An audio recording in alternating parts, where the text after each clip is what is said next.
Hello and welcome back to Meat City Gaming. JD here with another episode of the 1000 Gamerscore Report, and today we're discussing Battle Worlds Kronos, a real-time strategy game. This game has 39 achievements, and they are all associated with the 13 missions in the base game. The game does come bundled with 5 DLC missions called Trains, but there's no achievements associated or tied to those missions. So the first thing is how many playthroughs of the game will it take to earn all the achievements? Well, it's kind of interesting. All of the achievements in this game are the same. So there's 13 missions. Each one has 3 achievements associated with it. You need to complete the primary objectives, basically complete the mission, for 1 achievement. You can then also complete secondary objectives in the mission to earn a 2nd achievement. And if you complete the mission without requesting reinforcements, you earn a 3rd achievement. And by requesting reinforcements, what I mean is opening up the pause menu and manually hitting a button that requests reinforcements to be airdropped to you. You can do that once every 10 turns to make the missions easier, but you need to go through the entire mission without doing it to earn that 3rd achievement. So all 13 missions in the game have those 3 achievements tied to them.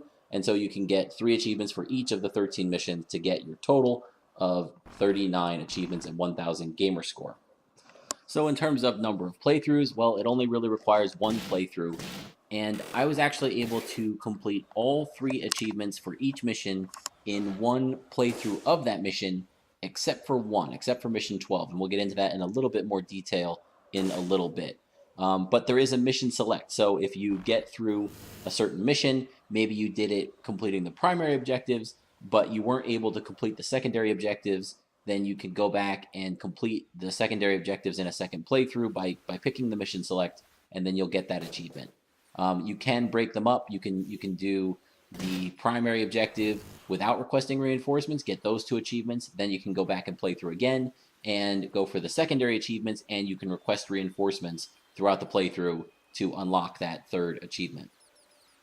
The game took about 60 to 70 hours for me to get through. I was being overly cautious with my playthrough, with my approach to the missions. I wanted to make sure that I completed all the secondary goals and made sure there was no hidden secondary goals. I didn't really know what was coming. So if you know what's coming in the missions and you're a little more reckless, a little more freewheeling, I did make achievement guide and walkthrough videos for each of the missions. So if you check those out, you can shave a lot of that time off. But for me, going through it without having any guidance or knowledge of what was coming, it was about 60, 65 hours to get through the missions. They do take a long time. You have to move a lot of units, plan, take time, and engage appropriately. So a bit of a time investment, but the difficulty was not too bad. Speaking of the difficulty, we're going to get into what I usually cover, the most difficult achievement and the most annoying achievement. And because they're all kind of bland, they're all kind of the same achievements, the same 3 for each of the missions, there's not really one that's most annoying. In terms of the most difficult, this is what I mentioned earlier.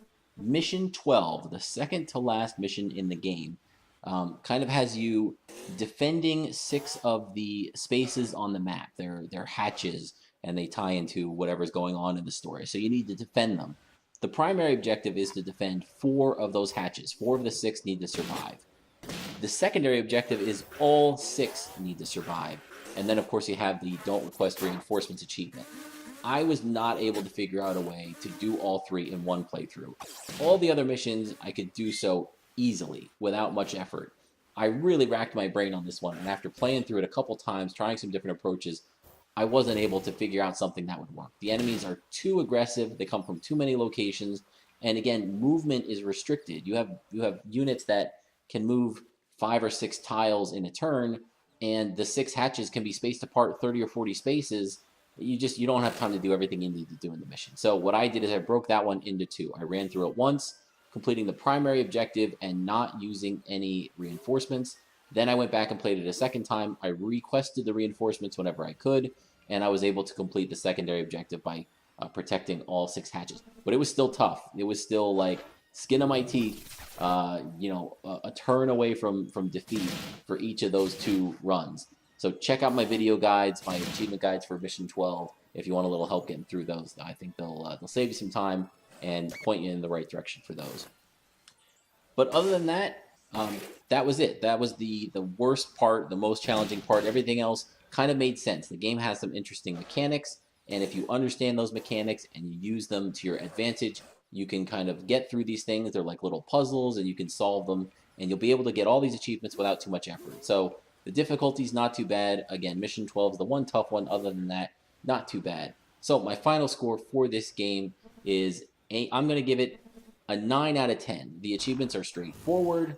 They make sense. They're uninspired, but that's not really, a fault that I'm looking to pin on the game for any reason. If you want 1,000 gamer score, you like turn-based strategy games, then I recommend you pick this one up, and you'll be able to get through the achievements without too much trouble.